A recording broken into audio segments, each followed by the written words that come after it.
नमस्कार बच्चों, स्वागत है आपका एसजे कोचिंग सेंटर 2 पर। मैं हूं सूरज कुमार, बस्ती उत्तर प्रदेश से। जो बच्चे जयप्रकाश नारायण सर्वोदय विद्यालय प्रवेश परीक्षा कक्षा 6, 7, 8 व 9 की तैयारी कर रहे हैं, उनके लिए आज का ये क्लास बेहद ही महत्वपूर्ण है। क्योंकि आप लोग को पता है बच्चों कि आप लोग के सिलेबस में सामान्य ज्ञान कंप्यूटर से भी संबंधित कुछ क्वेश्चन आएंगे। तो जो बच्चे कक्षा 6, 7, 8 की तैयारी कर रहे हैं, वो सभी बच्चे इस वीडियो को पूरा ज़रूर देख लें। इसमें जितने क्वेश्चन हैं, जैसे ये 60 क्वेश्चन हैं, इसमें करवाया गया है और बहुत आसान तरीके से बताया गया है कि कोई भी बच्चा आसानी से इसको समझ सकता है। जो कंप्यूटर का ज्ञान थोड़ा बहुत रखता होगा, वो इस चीज़ को आसानी से समझ पाएगा। तो इस वीडियो को देख करके पूरी तैयारी कर लीजिए, क्योंकि कंप्यूटर से अगर क्वेश्चन बनता ज़रूर है कुछ क्वेश्चन, तो इसी में से ही रहेगा, इसी कंसेप्ट से रहेगा, इसके बाहर का नहीं रहेगा। तो पूरा वीडियो को देख करके जितने क्वेश्चन कराए जा रहे हैं, उन सभी क्वेश्चनों को ज़रूर तैयार कर लीजिए। अब आप लोगों को बच्चों जल्द ही लाइव क्लास मिलेगी, क्योंकि अब मैं थोड़ा सा फ्री हो गया हूँ। तो अब आप लोग को लाइव क्लास मिलेगी, लेकिन अभी जो वीडियो डाले गए हैं, उन सभी वीडियो को सामाजिक विज्ञान के इन सभी वीडियो को आप लोग ज़रूर देखते रहें। चलिए, तो आज का ये क्लास शुरू करते हैं। प्रश्न पूछता है कि इनमें से कौन सी मशीन मुख्य रूप से इलेक्ट्रॉनिक डेटा प्रोसेसिंग के लिए उपयोग की जाती है। इसके लिए 4 विकल्प हैं। ए कैलकुलेटर, बी कंप्यूटर, सी टाइपराइटर या डी टेलीविजन। यहाँ सही उत्तर विकल्प बी है, यानी कंप्यूटर। अगर हम इस कॉन्सेप्ट को समझें तो प्रोसेसिंग का मतलब है कच्चे डेटा को उपयोगी जानकारी में बदलना। टाइपराइटर एक मैकेनिकल डिवाइस है और टेलीविजन मुख्य रूप से बस एक डिस्प्ले यूनिट है। सही कहा। और कैलकुलेटर गणना तो करता है, लेकिन कंप्यूटर टेक्स्ट, चित्र, ध्वनि यानी हर तरह के डेटा को इलेक्ट्रॉनिक रूप में प्रोसेस करने की क्षमता रखता है। उदाहरण के लिए, जब स्कूल का सारा कच्चा डेटा डाला जाता है तो कंप्यूटर उसे प्रोसेस करके एक पूरी मार्कशीट तैयार कर देता है। तो अब अगले प्रश्न पर चलते हैं। प्रश्न 2, जो कंप्यूटर एनालॉग और डिजिटल दोनों सिग्नलों को प्रोसेस कर सकता है, उसे क्या कहते हैं? विकल्प हैं A super computer, B hybrid computer, C mainframe computer और डी माइक्रो कंप्यूटर। इसका सही जवाब है विकल्प बी, हाइब्रिड कंप्यूटर। हाइब्रिड का मतलब ही होता है दो अलग अलग चीजों का मिश्रण। एनालॉग सिग्नल लगातार बदलते रहते हैं, जैसे तापमान, और डिजिटल सिग्नल फिक्स्ड नंबरों पर काम करते हैं। हाँ, यानी 0 और 1 पर। इसे आसान भाषा में कहें तो हाइब्रिड मशीन एनालॉग की गति और डिजिटल की सटीकता दोनों को जोड़ती है। अस्पतालों में इस्तेमाल होने वाली ईसीजी मशीन इसका एक शानदार उदाहरण है, जो दिल की धड़कन को नापती है और स्क्रीन पर नंबर के रूप में दिखाती है। चलिए, अब तीसरे प्रश्न की तरफ बढ़ते हैं। कंप्यूटर में गणितीय और तार्किक गणनाएं करने की जिम्मेदारी किस इकाई की होती है? विकल्प हैं A control unit, B memory unit, C arithmetic logic unit या डी इनपुट यूनिट। नाम से ही स्पष्ट हो रहा है, सही उत्तर विकल्प सी है, यानी अरिथमेटिक लॉजिक यूनिट, जिसे हम एएलयू भी कहते हैं। कंप्यूटर के अंदर सारी जोड़, घटाना, गुणा, भाग और तुलना करने का काम इसी हिस्से का होता है। यह एक तरह से कंप्यूटर का अपना इनबिल्ट कैलकुलेटर है। जैसे 2 + 2 4 की गणना यहीं होती है। अगला सवाल देखते हैं। हाँ, तो प्रश्न 4 है सेंट्रल प्रोसेसिंग यूनिट यानी सीपीयू के मुख्य घटक कौन से हैं? विकल्प हैं ए मॉनिटर और कीबोर्ड, बी एएलयू और कंट्रोल यूनिट, सी रैम और रोम या डी हार्ड डिस्क और प्रिंटर। इसका सही उत्तर विकल्प बी है, एएलयू और कंट्रोल यूनिट। देखिए, सीपीयू कंप्यूटर का दिमाग होता है। इसे एक फैक्ट्री की तरह देखा जा सकता है, जहां एएलयू वो मशीन है जो असल में काम करती है और कंट्रोल यूनिट वो मैनेजर है जो सारे काम का प्रबंधन करता है कि कब क्या करना है। बिल्कुल क्लियर है। अगला सवाल भी इसी दिमाग से जुड़ा है। प्रश्न 5, किसी भी कंप्यूटर सिस्टम का मुख्य नियंत्रण केंद्र या मस्तिष्क किसे माना जाता है? विकल्प दिए गए हैं ए माइक्रो प्रोसेसर, बी मदरबोर्ड, सी ग्राफिक्स कार्ड या डी पावर सप्लाई। यहाँ सही जवाब विकल्प ए है, माइक्रो प्रोसेसर। जब हम सीपीयू शब्द का इस्तेमाल करते हैं तो भौतिक रूप में हमारा मतलब इसी छोटी सी सिलिकॉन चिप से होता है। यही सारे निर्देश चलाता है। सही कहा। जैसे एक गेम खेलते समय कार को दाएं या बाएं मोड़ने का जो फैसला तुरंत होता है वो इसी माइक्रोप्रोसेसर के अंदर हो रहा होता है। चलिए अब छठे प्रश्न पर आते हैं। कीबोर्ड या माउस के माध्यम से कंप्यूटर को दिए गए कच्चे डाटा या रॉ डेटा को क्या कहा जाता है? विकल्प हैं ए आउटपुट, बी जानकारी, सी इनपुट या डी प्रोसेस। इसका बहुत ही सीधा सा जवाब है विकल्प सी यानी इनपुट। कंप्यूटर को हम जो भी जानकारी बाहर से देते हैं वो इनपुट कहलाता है। कॉन्सेप्ट बहुत आसान है, अंदर जाना यानी इन होना।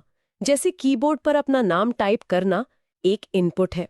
अब थोड़ा हार्डवेयर और सॉफ्टवेयर के बीच के तालमेल को समझते हैं। प्रश्न 7।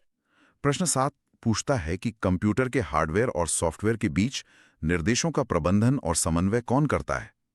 विकल्प हैं A arithmetic logic unit, B control unit, C operating system या डी मेमोरी। सही उत्तर विकल्प सी है, ऑपरेटिंग सिस्टम। हार्डवेयर यानी मशीन और सॉफ्टवेयर यानी प्रोग्राम सीधे एक दूसरे से बात नहीं कर सकते, उन्हें एक मध्यस्थ की जरूरत होती है। ऑपरेटिंग सिस्टम बिल्कुल उसी पुल या ब्रिज का काम करता है। जैसे मोबाइल में एंड्रॉयड होता है जो आपके फोन के हार्डवेयर और एप्स के बीच तालमेल बिठाता है। कमाल का कॉन्सेप्ट है। अब 8वें प्रश्न की तरफ बढ़ते हैं।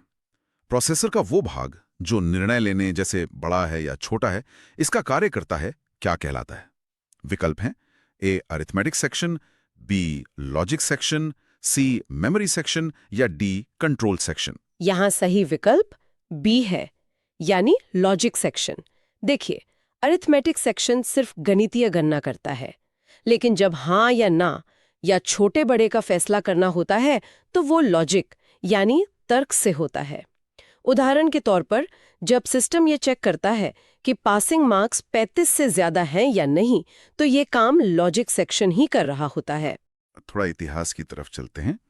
प्रश्न 9, व्यावसायिक उपयोग के लिए उपलब्ध कराया गया दुनिया का पहला कंप्यूटर कौन सा था? विकल्प हैं ए ENIAC, बी UNIVAC, सी EDVAC या डी मार्क 1। इसका सही जवाब विकल्प बी यूनिवैक है। इसका पूरा नाम यूनिवर्सल ऑटोमेटिक कंप्यूटर था। इससे पहले के कंप्यूटर मुख्य रूप से सेना या वैज्ञानिक गणनाओं के लिए बने थे, लेकिन यूनिवैक पहला कंप्यूटर था जिसे बिजनेस के कामों के लिए बनाया गया था। और इस विज्ञान की शुरुआत किसने की? इस पर हमारा 10वां प्रश्न है। कंप्यूटर विज्ञान यानी कंप्यूटर साइंस का जनक किससे माना जाता है? विकल्प हैं A Charles Babbage, B Alan Turing, C Bill Gates या डी स्टीव जॉब्स। यहाँ सही उत्तर विकल्प बी एलन ट्यूरिंग है। यहाँ एक कंसेप्ट क्लियर करना जरूरी है। चार्ल्स बैबेज को कंप्यूटर का जनक कहा जाता है क्योंकि उन्होंने मशीन का डिजाइन दिया था, लेकिन कंप्यूटर विज्ञान यानी थ्योरी और लॉजिक का जनक एलन ट्यूरिंग को माना जाता है। उन्हीं के सिद्धांतों पर आज का कंप्यूटर साइंस टिका है। यह एक बहुत ही महत्वपूर्ण अंतर है। अब प्रश्न 11 पर आते हैं, जो भारत से जुड़ा है। भारत में सीडैक द्वारा विकसित की गई सुपर कंप्यूटर श्रृंखला का नाम क्या है? विकल्प हैं ए परम, बी प्रत्युष, सी मिहिर या डी सिद्धार्थ। सही जवाब है विकल्प ए परम। ये भारत का अपना स्वदेशी सुपर कंप्यूटर है जिसे पुणे के सीडैक ने बनाया था, और यह हमारे देश के लिए एक बहुत बड़ी तकनीकी उपलब्धि थी। गर्व की बात है, बिल्कुल। चलिए अब आउटपुट डिवाइसेस की बात करते हैं। प्रश्न 12 है, इनमें से कौन सा समूह केवल आउटपुट उपकरणों का प्रतिनिधित्व करता है? विकल्प हैं A scanner printer monitor, B keyboard mouse joystick, C plotter printer monitor या डी माउस प्रिंटर स्कैनर। यहाँ सही उत्तर विकल्प सी है, प्लॉटर, प्रिंटर और मॉनिटर। बाकी सभी विकल्पों में कहीं ना कहीं इनपुट डिवाइस जैसे माउस या स्कैनर शामिल हैं। आउटपुट डिवाइसेस का सिंपल कॉन्सेप्ट है कि ये कंप्यूटर के अंदर के परिणाम को बाहर दिखाते हैं। मॉनिटर स्क्रीन पर दिखाता है, प्रिंटर कागज पर और प्लॉटर बड़े इंजीनियरिंग नक्शे प्रिंट करता है। बहुत आसान तरीके से समझाया आपने। अब प्रश्न 13 देखते हैं, जो कीबोर्ड से जुड़ा है। टाइपिंग करते समय सभी अक्षरों को बड़े यानी कैपिटल रूप में लिखने के लिए किस कुंजी या की का उपयोग किया जाता है? विकल्प है ए शिफ्ट की, बी कैप्स लॉक की, सी टैब की या डी एंटर की। इसका सही उत्तर विकल्प बी कैप्स लॉक की है। इसे एक बार दबाने से कीबोर्ड का मोड बदल जाता है और सारे अक्षर कैपिटल में टाइप होने लगते हैं। शिफ्ट की का इस्तेमाल किसी एक अक्षर को बड़ा करने के लिए होता है, लेकिन पूरी लाइन के लिए कैप्स लॉक बेहतर है। अगला प्रश्न भी कीबोर्ड का ही है। हाँ, प्रश्न 14। माना कीबोर्ड में मॉडिफायर कीज के रूप में किन्हें जाना जाता है? विकल्प हैं ए F1 से F12, बी कंट्रोल शिफ्ट और ऑल्ट, सी 0 से 9 या डी एरो कीज। सही उत्तर विकल्प बी है, कंट्रोल शिफ्ट और अल्ट। इन्हें मॉडिफायर इसलिए कहते हैं क्योंकि ये अकेले कोई काम नहीं करते, बल्कि इनके साथ दबाए जाने वाले दूसरे बटनों के काम को मॉडिफाई यानी बदल देते हैं। जैसे कंट्रोल के साथ सी दबाने से कॉपी हो जाता है। एकदम क्लियर। प्रश्न 15 पर आते हैं। कंप्यूटर से प्राप्त होने वाले अस्थायी आउटपुट यानी सॉफ्ट कॉपी को प्रदर्शित करने वाला मुख्य उपकरण कौन सा है? विकल्प हैं A printer, B monitor, C plotter या डी स्पीकर। सही जवाब विकल्प बी मॉनिटर है। सॉफ्ट कॉपी वो होती है जिसे हम सिर्फ स्क्रीन पर देख सकते हैं, उसे छू नहीं सकते। क्योंकि ये स्क्रीन पर है और इसे बदला जा सकता है, इसलिए ये अस्थायी होती है। और इसी से मिलता जुलता प्रश्न 19 भी है, तो हम पहले उसे ही ले लेते हैं। नहीं, बल्कि क्रम से ही चलते हैं। प्रश्न 16। तकनीक के आधार पर प्रिंटर को मुख्य रूप से किन दो श्रेणियों में बांटा जाता है? विकल्प हैं ए लेजर और इंकजेट, बी इम्पैक्ट और non impact, C dot matrix और थर्मल या डी 2D और 3D। सही उत्तर विकल्प बी है, इम्पैक्ट और नॉन इम्पैक्ट। ये वर्गीकरण इस पर आधारित है कि प्रिंटर कागज पर कैसे छापता है।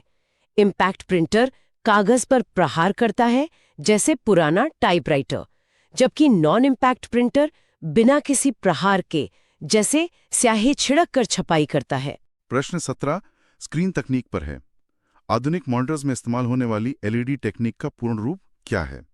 विकल्प हैं A light emitting diode, B liquid emitting display, C light electronic device या डी लिक्विड इलेक्ट्रॉनिक डायोड। यहाँ सही उत्तर विकल्प ए लाइट इमिटिंग डायोड।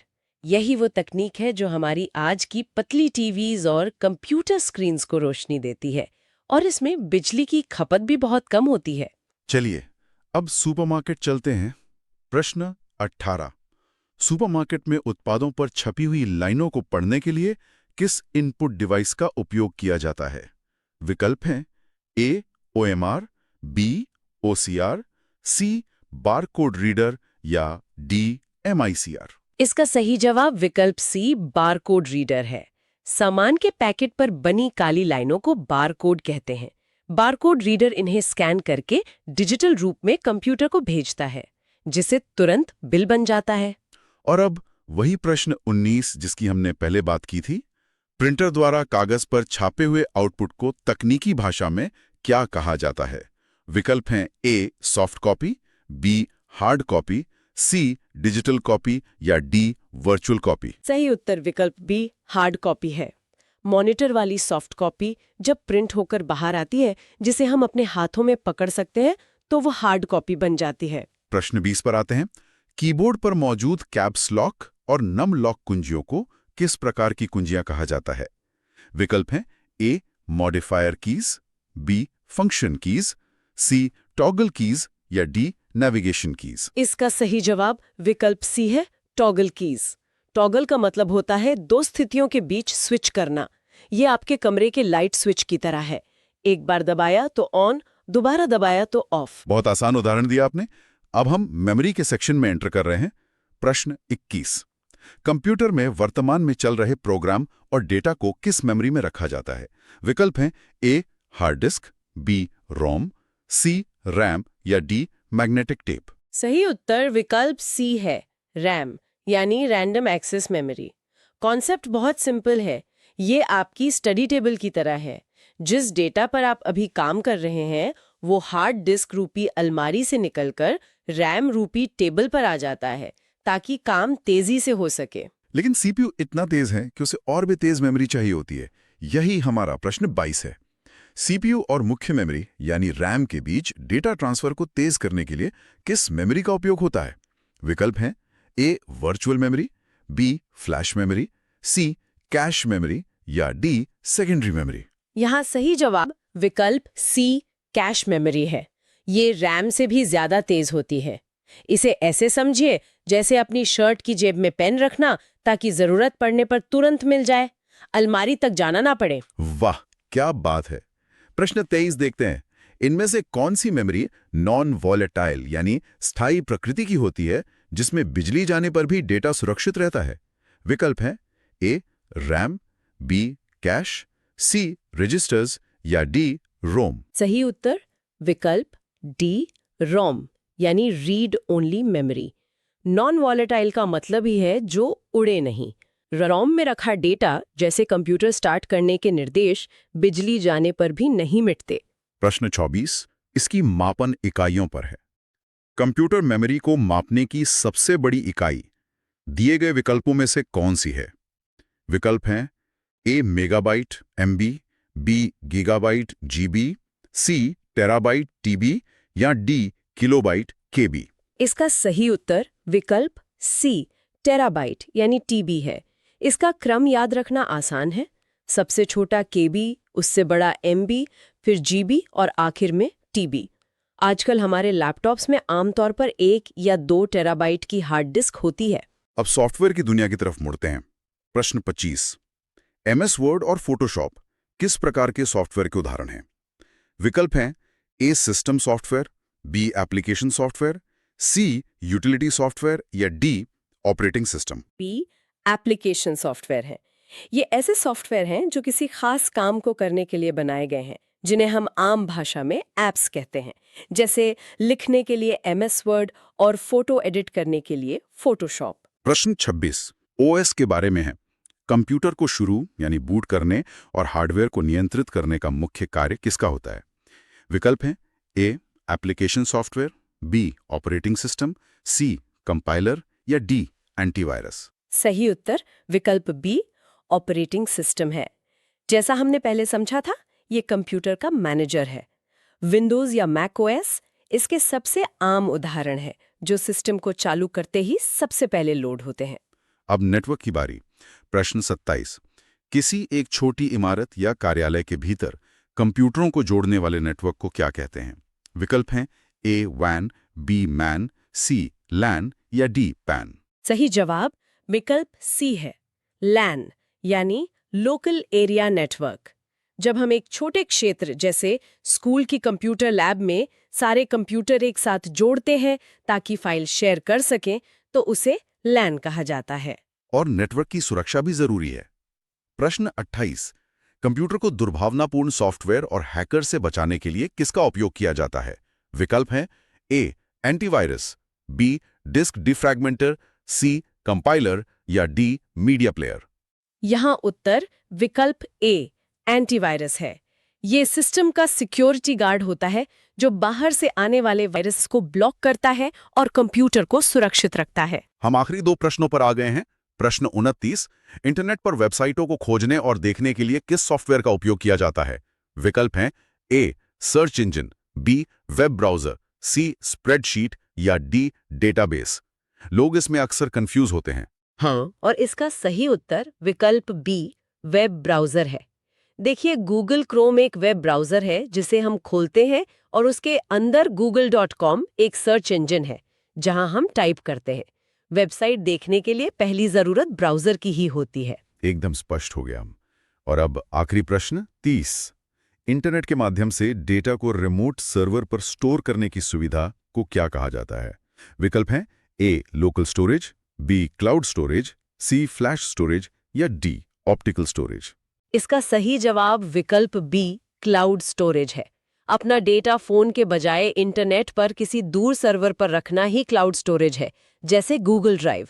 इसका सबसे बड़ा फायदा ये है कि हम इसे कहीं से भी एक्सेस कर सकते हैं। क्या शानदार सफर रहा ये। हमने बिना किसी सवाल को छोड़े पूरे 30 प्रश्नों का सफलतापूर्वक विश्लेषण कर लिया है। हर एक कॉन्सेप्ट और उसके पीछे का लॉजिक अब पूरी तरह से क्लियर है। बिल्कुल, और ये सिर्फ एक एग्जाम क्लियर करने के लिए नहीं है, बल्कि आज की इस डिजिटल दुनिया को ढंग से समझने के लिए बहुत जरूरी है। इस चर्चा को खत्म करने से पहले एक विचार जरूर सबके सामने रखना चाहूंगी। हाँ, बताइए। जरा सोचिए कि जो कंप्यूटर कभी यूनिवैक की तरह एक पूरे कमरे के बराबर हुआ करता था, आज वो हमारी जेब में है। और क्लाउड स्टोरेज की मदद से दुनिया भर का डेटा कुछ ही सेकंड में हम एक्सेस कर लेते हैं। अगर तकनीक इतनी ही तेजी से बदल रही है तो आने वाले 10 सालों में इनपुट और आउटपुट का तरीका कैसा होगा? क्या हमें कीबोर्ड या मॉनिटर की जरूरत पड़ेगी भी, या न्यूरल लिंक्स के जरिए हम सीधे अपने दिमाग से कंप्यूटर को कंट्रोल कर रहे होंगे? ये सच में सोचने पर मजबूर करने वाला सवाल है। तकनीक का सफर कभी रुकता नहीं है। ज्ञान का असली मोल तभी है जब उसके पीछे का क्यों और कैसे समझ में आए। तो एक विद्यार्थी की लगन और एक शिक्षक के उत्साह के साथ बिना किसी देरी के इस बेहतरीन प्रैक्टिस सेट के पहले प्रश्न से शुरुआत करते हैं। मैं बिल्कुल तैयार हूँ। तो इस सेट की शुरुआत एक बहुत ही बुनियादी लेकिन अहम सवाल से होती है। पहला प्रश्न है, सीडी रोम का पूर्ण रूप क्या माना जाता है? इसके लिए 4 विकल्प दिए गए हैं। पहला है compact disc read only memory, दूसरा विकल्प है core disk read only memory, तीसरा circular data read only memory और चौथा विकल्प है कॉमन डिस्क रैंडम मेमोरी। इन विकल्पों में थोड़े मिलते जुलते शब्द डालकर कंफ्यूज करने की कोशिश की गई है, लेकिन देखिए इसका सही उत्तर है पहला विकल्प, यानी compact disc read only memory. तो ये रीड ओनली का जो कॉन्सेप्ट है, हाँ, इस उत्तर के सही होने का कारण इसके नाम के इसी आखिरी हिस्से में छिपा है। रीड ओनली का सीधा सा मतलब है कि ये एक ऐसा स्टोरेज डिवाइस है जिसमें डेटा को निर्माण के समय ही स्थायी रूप से लिख दिया जाता है। इसके बाद उस डेटा को केवल पढ़ा जा सकता है, उसमें कोई बदलाव नहीं किया जा सकता। इसे तो एक बहुत ही सरल उदाहरण से समझा जा सकता है। बाजार से खरीदी गई कोई म्यूजिक सीडी या फिल्म की डीवीडी इसका सबसे अच्छा उदाहरण है। उस डिस्क में जो गाने या वीडियो पहले से रिकॉर्ड होकर आते हैं, उन्हें मशीन में डालकर कितनी भी बार सुना या देखा जा सकता है, लेकिन उन्हें मिटाकर कोई नया गाना उसमें रिकॉर्ड नहीं किया जा सकता। एकदम सटीक उदाहरण दिया आपने। मेमोरी की बात चल ही रही है, तो चलिए अब सेट के दूसरे प्रश्न की ओर रुख करते हैं। जी, तो प्रश्न 2 कंप्यूटर सिस्टम की एक और बहुत ही चर्चित मेमोरी के बारे में है। प्रश्न है, रैम किस प्रकार की मेमोरी को दर्शाता है? इसके विकल्प हैं, पहला रीसेंट एक्सेस मेमोरी, दूसरा रैंडम एक्सेस मेमोरी, तीसरा रीड एंड मेमोराइज और चौथा रैंडम एक्टिव मेमोरी। यहां अगर ध्यान से देखें तो सही जवाब दूसरा विकल्प है, रैंडम एक्सेस मेमोरी। ये सही इसलिए है क्योंकि ये कंप्यूटर की मुख्य वर्किंग मेमोरी होती है, जो कि अस्थायी यानी वॉलेटाइल प्रकृति की होती है। वॉलेटाइल का मतलब यहाँ बिजली से जुड़ा है ना? बिल्कुल। इसका सीधा सा कॉन्सेप्ट ये है कि जब तक कंप्यूटर में बिजली की सप्लाई चालू रहती है, तब तक ही इसमें रखा डेटा सुरक्षित रहता है। कंप्यूटर बंद होते ही ये मेमोरी पूरी तरह खाली हो जाती है। यहाँ पर एक रोजमर्रा की जिंदगी का उदाहरण बड़ा ही फिट बैठता है। रैम बिल्कुल एक स्टडी टेबल की तरह काम करती है। जब पढ़ाई करनी होती है तो उस टेबल पर बहुत सारी किताबें और नोट्स खोल लिए जाते हैं ताकि काम जल्दी हो सके, लेकिन काम खत्म होने पर या टेबल से उठने पर उन किताबों को वापस अलमारी में रख दिया जाता है और टेबल पूरी तरह साफ हो जाती है। बहुत खूब। हार्डवेयर और मेमोरी को समझने के बाद अब ये जानना जरूरी है कि इन मशीनों से बात कैसे की जाए। सूरज सर के सेट का अगला सवाल इसी दिशा में ले जाता है। हाँ, तो आते हैं प्रश्न 3 पर। पास्कल का सबसे सटीक वर्णन क्या है? इसके लिए 4 विकल्प मौजूद हैं। पहला ऑपरेटिंग सिस्टम, दूसरा कंप्यूटर की एक प्रोग्रामिंग भाषा, तीसरा डेटा मापने की इकाई और चौथा हार्डवेयर डिवाइस। इस प्रश्न का सही जवाब है विकल्प 2, कंप्यूटर की एक प्रोग्रामिंग भाषा। पास्कल एक बहुत ही मशहूर और पुरानी प्रोग्रामिंग भाषा है। इसका उपयोग मुख्य रूप से सॉफ्टवेयर बनाने और नए छात्रों को प्रोग्रामिंग के बुनियादी नियम सिखाने के लिए किया जाता रहा है। इसे समझने के लिए भाषाओं के मूल उद्देश्य को देखना होगा। जैसे 2 इंसानों को आपस में बात करने और एक दूसरे को कुछ समझाने के लिए हिंदी या अंग्रेजी भाषा की जरूरत होती है, ठीक वैसे ही इंसानों द्वारा कंप्यूटर की मशीनी दुनिया को निर्देश देने के लिए पास्कल जैसी प्रोग्रामिंग भाषा चाहिए होती है। बिल्कुल सही। और जब कंप्यूटर को निर्देश दिए जाते हैं तो एक सही क्रम का होना बहुत जरूरी है। देखते हैं चौथा प्रश्न इस बारे में क्या कहता है। प्रश्न 4 इसी लॉजिक पर आधारित है। प्रोग्राम या एल्गोरिथम के चित्रात्मक प्रतिनिधित्व को क्या कहा जाता है? विकल्प दिए गए हैं, पहला डेटा चार्ट, दूसरा फ्लो चार्ट, तीसरा पाई चार्ट और चौथा ग्राफिकल मैप। इसका बिल्कुल सही उत्तर है विकल्प 2, फ्लो चार्ट। फ्लो चार्ट सही जवाब इसलिए है क्योंकि प्रोग्रामिंग में किसी भी बड़ी समस्या को सुलझाने के लिए जो कदम उठाए जाते हैं, उन्हें डिब्बों, तीरों और अलग अलग आकृतियों के माध्यम से कागज या स्क्रीन पर उकेरा जाता है। इससे बड़े से बड़े प्रोग्राम का लॉजिक एक नज़र में समझ आ जाता है। अगर इसे एक बड़े चित्र से जोड़कर देखा जाए तो फ्लोचार्ट किसी खजाने तक पहुंचने वाले नक्शे की तरह है। वो नक्शा कदम दर कदम दिशा निर्देश देता है कि पहले कहाँ मुड़ना है, फिर क्या करना है और अंत में मंजिल तक कैसे पहुंचना है। बहुत ही दिलचस्प उदाहरण है। नक्शे और दिशा निर्देशों से आगे बढ़कर अब बात करते हैं कुछ जटिल गणनाओं के। जी, प्रश्न 5 इसी विषय पर है। फोर्ट्रान भाषा किस क्षेत्र के लिए विकसित की गई थी?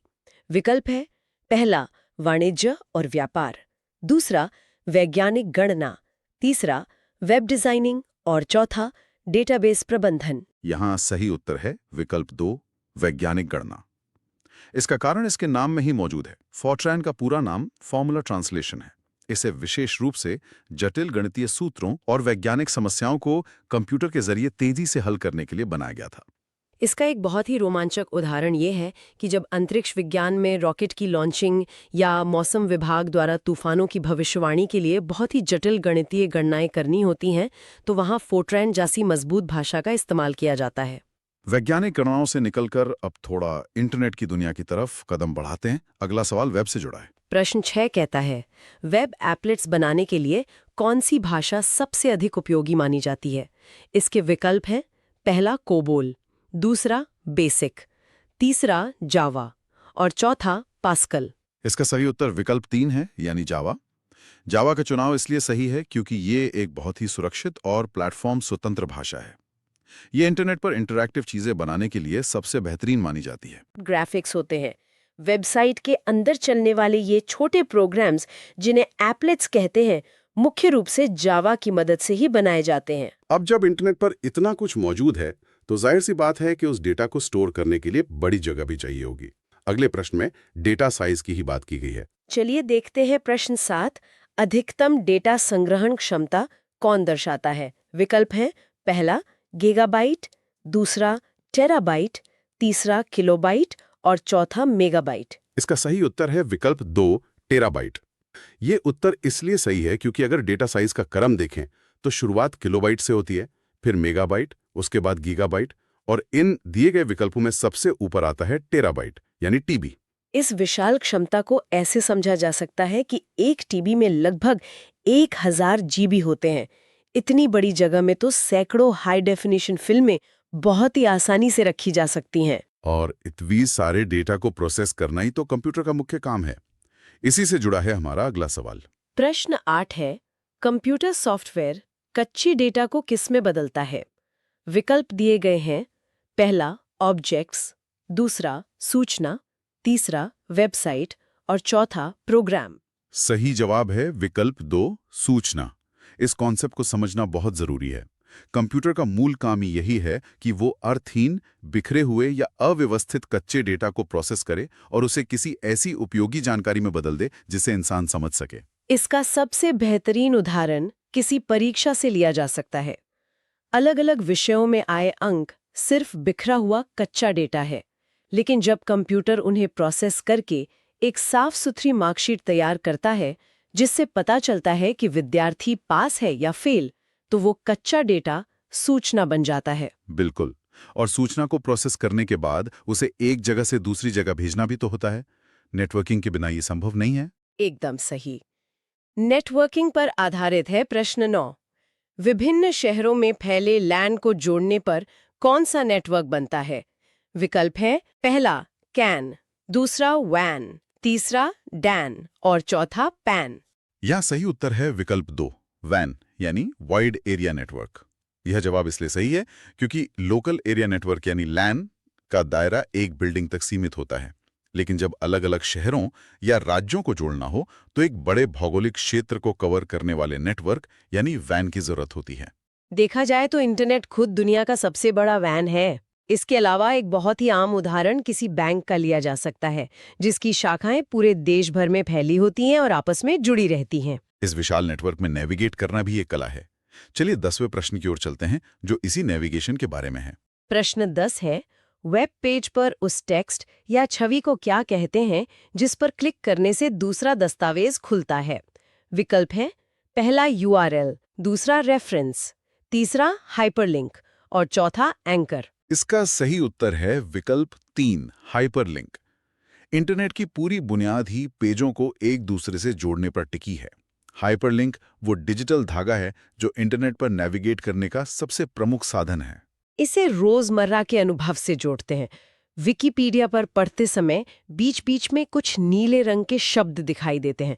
उन पर क्लिक करते हैं, तुरंत एक नया पेज खुल जाता है। बस वही जादुई शब्द हाइपरलिंक कहलाते हैं। और जब हम इंटरनेट पर सूचना भेजते हैं, खासकर ईमेल के जरिए, तो कुछ बुनियादी बातों का ध्यान रखना होता है। अगला सवाल ईमेल से जुड़ा है। प्रश्न 11। ईमेल भेजते समय कौन सा विकल्प संदेश के मुख्य विषय को संक्षेप में बताता है? विकल्प है पहला सब्जेक्ट, दूसरा टू, तीसरा सीसी और चौथा अटैचमेंट। यहाँ स्पष्ट रूप से सही उत्तर है विकल्प 1, सब्जेक्ट। सब्जेक्ट लाइन किसी भी ईमेल का सार होती है।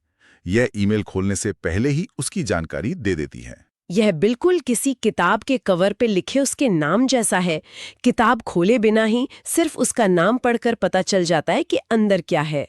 बहुत ही सुंदर उदाहरण है।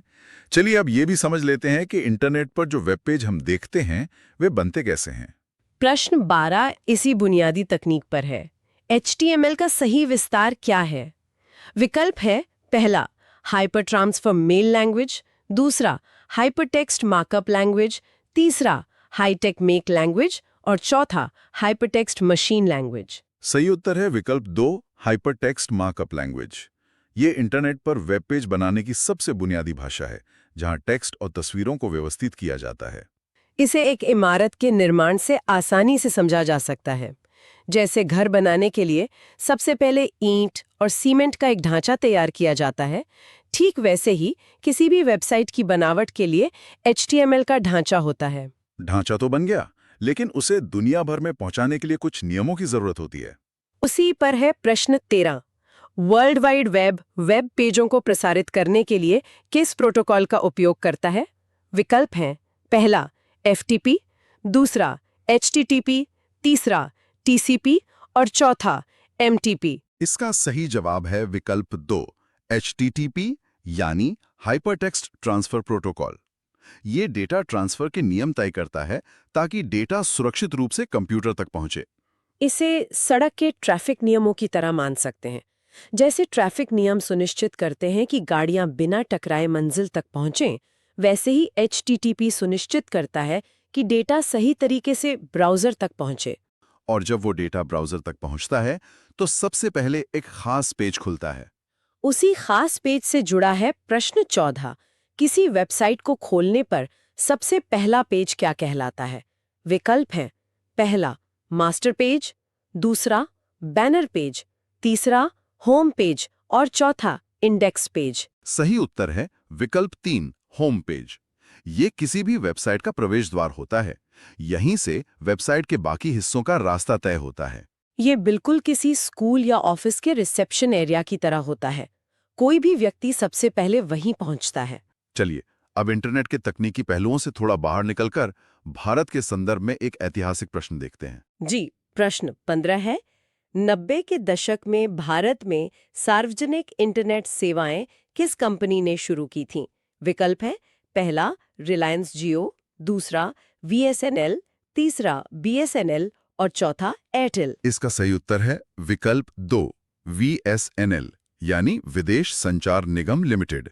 15 अगस्त 1995 को भारत में इंटरनेट की शुरुआत इसी कंपनी ने की थी। आज की इस शानदार 5G स्पीड की शुरुआत उसी पुराने डायल अप कनेक्शन से हुई थी, जब इंटरनेट कनेक्ट होते एक खास तरह की आवाज आती थी। बिल्कुल, लेकिन इंटरनेट पर किसी जगह को ढूंढने के लिए भी तो कुछ चाहिए। प्रश्न 16। www से शुरू होने वाला वेब पता मुख्य रूप से किसके लिए पहचान करता है? विकल्प है पहला मोडेम, दूसरा टेलीफोन, तीसरा इंटरनेट कनेक्शन और चौथा वेबसाइट। बहुत ही सीधा सवाल है। सही उत्तर है विकल्प 4, वेबसाइट। www से शुरू होने वाला नाम इंटरनेट की दुनिया में किसी खास वेबसाइट की पहचान होता है। उदाहरण के तौर पे www.google.com एक वेबसाइट का पता है। लेकिन किसी खास पेज या संसाधन तक पहुंचने के लिए एक अद्वितीय पते की जरूरत होती है। प्रश्न 17 उसी के बारे में है। इंटरनेट पर किसी विशिष्ट संसाधन का पता लगाने के लिए अद्वितीय पते को क्या कहते हैं? विकल्प है पहला यूजर आईडी, दूसरा यूआरएल, तीसरा टाइम स्टैम्प और चौथा मैक एड्रेस। इसका सही उत्तर है विकल्प 2 URL यानी यूनिफॉर्म रिसोर्स लोकेटर। ये इंटरनेट पर सटीक लोकेशन बताता है। ये बिल्कुल वैसा ही है जैसे किसी को चिट्ठी भेजने के लिए घर का पूरा और सटीक पता चाहिए होता है, जैसे मकान नंबर, गली और शहर। पतों की बात हो गई, अब उस डिवाइस की बात करते हैं जो हमें इस नेटवर्क से जुड़ता है। प्रश्न 18। मॉडेम किन दो शब्दों से मिलकर बना है? विकल्प है पहला मॉड्यूलेटर और डिस्कशन, दूसरा मॉड्यूलेटर और डिमॉड्यूलेटर, तीसरा मॉड्यूल और डिवाइस और चौथा मॉडर्न और डिमॉड्यूलेशन। यहाँ सही उत्तर है विकल्प 2 मॉड्यूलेटर और डीमॉड्यूलेटर। यह डिवाइस डिजिटल सिग्नल को एनालॉग में और एनालॉग को डिजिटल में बदलता है। इसे एक अनुवादक या ट्रांसलेटर की तरह देखा जा सकता है, जो दो अलग-अलग भाषा बोलने वालों के बीच बात करवाता है। और इसी मॉडेम के जरिए जो सबसे लोकप्रिय संचार शुरू हुआ था, उसके बारे में है अगला प्रश्न। प्रश्न 19।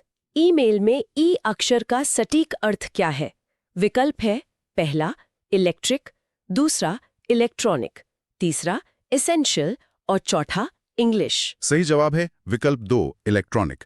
कंप्यूटर नेटवर्क के माध्यम से भेजे गए पत्र को इलेक्ट्रॉनिक मेल कहा जाता है। बिना कागज और बिना डाक टिकट के पलक झपकते ही दुनिया के दूसरे कोने में पहुंचाई गई चिट्ठी। और ये सब मुमकिन हो पाया है एक बहुत बड़े नेटवर्क की वजह से। प्रश्न 20। इंटरनेट मूल रूप से विश्व स्तर पर जुड़े हुए किस सिस्टम को परिभाषित करता है? विकल्प है पहला इंटरकनेक्टेड नेटवर्क, दूसरा इंटरनल नेटवर्क, तीसरा इंटरनेशनल नोड्स और चौथा इंटरकॉम नेटवर्क। इसका सही उत्तर है विकल्प 1 इंटरकनेक्टेड नेटवर्क। ये दरअसल नेटवर्कों का नेटवर्क है। दुनिया भर के लाखों छोटे बड़े कंप्यूटर नेटवर्क्स का एक विशाल मकड़ी का जाला जो पूरी धरती पर फैला है। इंटरनेट से लौटकर वापस कंप्यूटर के अंदरूनी हिस्सों की ओर चलते हैं। प्रश्न 21। सीपीयू का प्राथमिक कार्य क्या माना जाता है? विकल्प है पहला डेटा का स्थायी भंडारण, दूसरा निर्देशों को प्रोसेस और निष्पादित करना, तीसरा इंटरनेट से कनेक्ट करना और चौथा ग्राफिक्स प्रदर्शित करना। सही उत्तर है विकल्प 2 निर्देशों को प्रोसेस और निष्पादित करना।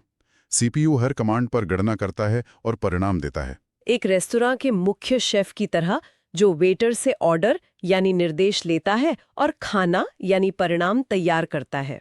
और शेफ के काम को आसान बनाने के लिए कुछ शॉर्टकट्स भी होते हैं। प्रश्न 22।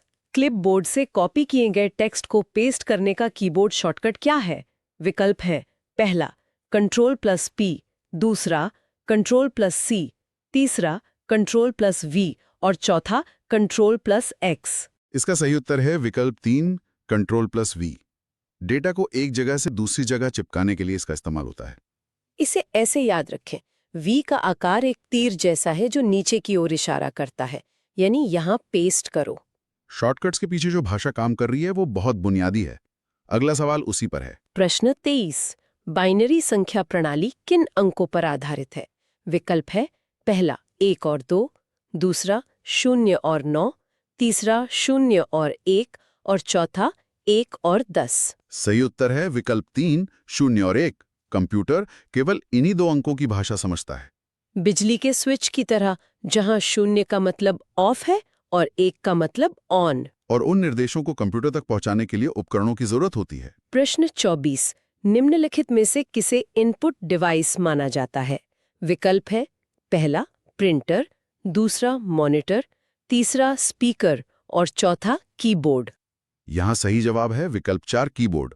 जिससे कंप्यूटर के अंदर निर्देश भेजे जाते हैं वो इनपुट डिवाइस है। प्रिंटर और मॉनिटर परिणाम दिखाते हैं यानी आउटपुट, लेकिन कीबोर्ड से हम कंप्यूटर को बताते हैं कि क्या करना है। अब जहाँ डेटा और निर्देश हों वहाँ कुछ खतरे भी होते हैं। प्रश्न 25।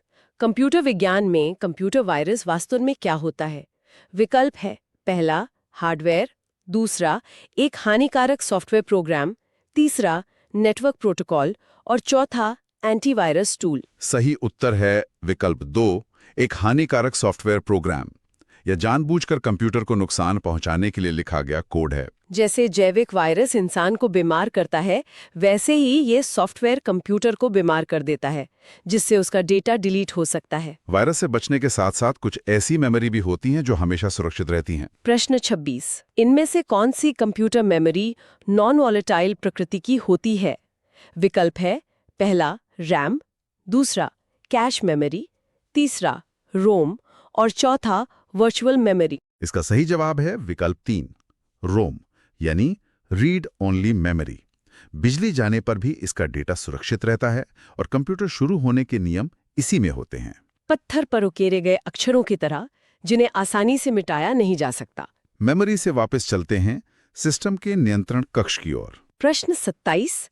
डेटा प्रोसेसिंग और नियंत्रण के कारण कंप्यूटर का मस्तिष्क किसे कहा जाता है? विकल्प है पहला मदरबोर्ड, दूसरा हार्ड डिस्क, तीसरा सीपीयू और चौथा एएलयू। सही उत्तर है विकल्प 3, सीपीयू। यही कंप्यूटर का सबसे मुख्य हिस्सा है। इंसान के दिमाग की तरह, जो शरीर के हर अंग को नियंत्रित करता है और सोचने का काम करता है। और उस मस्तिष्क को सही माहौल में काम करने के लिए एक सिस्टम चाहिए होता है। प्रश्न 28। दिए गए विकल्पों में से कौन सा एक ऑपरेटिंग सिस्टम का उदाहरण है? विकल्प है पहला माइक्रोसॉफ्ट वर्ड, दूसरा गूगल क्रोम, तीसरा विंडोज 11 और चौथा अडोबे फोटोशॉप। इसका सही उत्तर है विकल्प 3, विंडोज 11। ये कंप्यूटर हार्डवेयर और सॉफ्टवेयर को मैनेज करता है। एक कारखाने के मैनेजर की तरह, जो सुनिश्चित करता है कि सभी मशीनें और वर्कर तालमेल से काम करें। चलिए अब एक बार फिर कनेक्टिविटी की ओर चलते हैं। प्रश्न 29। वायरलेस नेटवर्किंग तकनीक वाईफाई का पूर्ण रूप क्या है? विकल्प है पहला वायरलेस फिडेलिटी, दूसरा वायर्ड फाइबर, तीसरा वायरलेस फील्ड और चौथा वाइड फिडेलिटी। सही उत्तर है विकल्प 1, वायरलेस फिडेलिटी। बिना तारों के इंटरनेट से जुड़ने की तकनीक। पहले के लैंडलाइन फोन और आज के मोबाइल फोन में जो फर्क है, वही केबल इंटरनेट और वाईफाई में है। और अब हम पहुंच गए हैं इस शानदार प्रैक्टिस सेट के आखिरी सवाल पर। यह सवाल उस व्यक्ति के सम्मान में है जिसने ये सब शुरू किया। जी। प्रश्न 30। ऐतिहासिक रूप से किसे कंप्यूटर का जनक कहा जाता है? विकल्प है पहला एलन ट्यूरिंग, दूसरा बिल गेट्स, तीसरा चार्ल्स बैबेज और चौथा स्टीव जॉब्स। इस ऐतिहासिक प्रश्न का सही उत्तर है विकल्प 3, चार्ल्स बैबेज। उन्होंने सबसे पहले एनालिटिकल इंजन का आविष्कार किया था। उन्होंने कंप्यूटर की वो बुनियादी नींव रखी थी जिस पर आज के सुपर कंप्यूटर तक बने हैं। तो इस तरह हमने पूरे 30 प्रश्नों का यह सफर शानदार तरीके से पूरा कर लिया है। ये केवल परीक्षा के प्रश्न नहीं है, बल्कि उस डिजिटल दुनिया की नींव है जिसका हम हर रोज इस्तेमाल करते हैं। बिल्कुल। आज के इस डीप डाइव सेशन में बहुत सारी बातें सीखी गईं, लेकिन जाने से पहले एक बहुत ही दिलचस्प सवाल है जिस पर गौर किया जाना चाहिए।